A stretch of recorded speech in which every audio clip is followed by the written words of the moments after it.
This is linear equations and rational equations, section 1.1. This follows along with your notes, so as we go through these problems, fill out your notes. First of all, to solve a linear equation in one variable, we first need to discuss what is a linear equation in one variable. A linear equation in one variable is an equation that can be written in the form ax plus b equals 0, where a and b are real numbers, and the coefficient of the x here, the a, is not going to be 0. All right, here's some examples of linear equations in one variable. 5x plus 35 equals 0. That's written in the form ax plus b equals 0. X over 4, also known as 1/4 x minus 5 equals 0.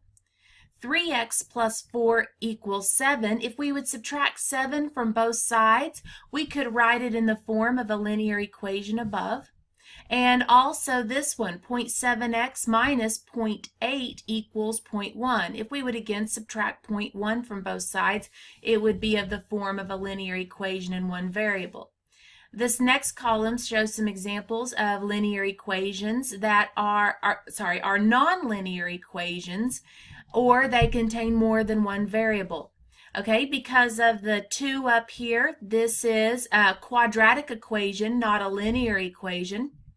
Okay, because the x is in the denominator here, this is a nonlinear equation. This would be 4x to the negative first would be equivalent to that, and that is not in the form of a linear equation. These are all x to the positive first.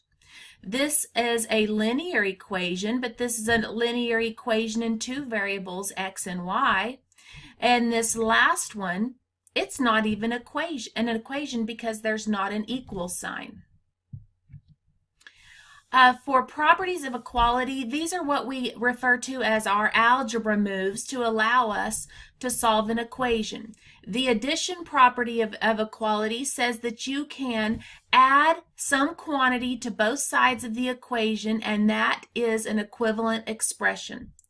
Now, sometimes you do want to, as expressed in this, if you were going to solve the equation x plus 4 equals 9, first you would subtract 4 from both sides, okay? And that is the same thing as adding, because this is the addition property of equality. That's the same thing as adding a negative 4, is subtracting 4 from both sides like you would normally want to do, right? Okay, so you can add a negative.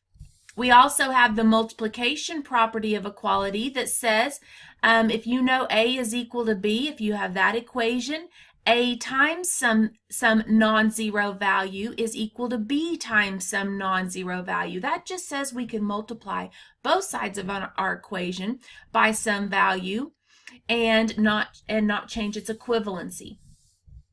Now, right here on this one, you might be thinking, well, what I would like to do if I had the equation 4x equals 24 is I would want to divide both sides by 4. I would agree with that, so that the 4 is reduced, leaving you with x is equal to 6. Now, we can use division. We can divide both sides by a non-zero quantity because dividing by 4 is the same thing as multiplying by its reciprocal 1/4. Okay? So it is just a matter of semantics, really. To solve a linear equation in one variable, we are going to follow the guidelines below. First of all, simplify both sides of the equation. You want to clear any kind of grouping symbols by using the distributive property. You want to combine like terms. And you also might want to consider clearing some fractions or decimals by multiplying both sides of the equation. We can do that because of our multiplication property of equality by the least common denominator of all the terms. We'll see an example, I think it's example 2, where we will clear some fractions. Then we're going to use the addition property to move constant terms to one side of the equation and variable terms to the other side of the equation. We're going to use the multiplication property of equality to make the coefficient of the variable that you're solving for be 1. Then you can check and you want to write the solution set. A lot of times this author wants us to write the solution set in these fancy little braces, okay? And so we'll see how that works on our first example. On example 1, we're going to solve this linear equation in one variable u. We're going to find the solution set for u. That's all the values of u that make the equation be a true equation. And our first step here is going to be to distribute the negative 5 through to the quantity. Negative 5 times u is a negative 5u. Negative 5 times negative 4 is positive 20. Bring down the 2, bring down the equal sign, bring down the 11, and then once again, distributive property to clear those grouping symbols. Negative 1, understood to be here, times u is a negative u. Negative 1 times negative 3 is positive 3. Now we're going to combine some like terms. Over here we have like constants. So on our left-hand side we have negative 5u plus 22. On the right-hand side of our equation, we can combine the 11 and the 3 to give us 14. Bring down the minus u.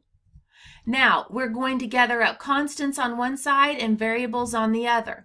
It doesn't really matter what side you decide to move things to, but here I think, so I will have a positive constant is why I'm just deciding to add 5u to both sides. That will give me 22 remaining on the left-hand side. And on the right-hand side, we will have the 14 when we combine a negative u plus 5u. That is a positive 4u. Now, I'm going to leave the variable terms on the right-hand side, so I'm going to subtract 14 from both sides. Whoa, 14. There we go. And 22 minus 14 is 8. Remaining on the right-hand side is 4u. Now, I'm going to multiply both sides by 1/4 or divide both sides by 4. Same thing here. To give me 2 on the left-hand side is equal to 1u.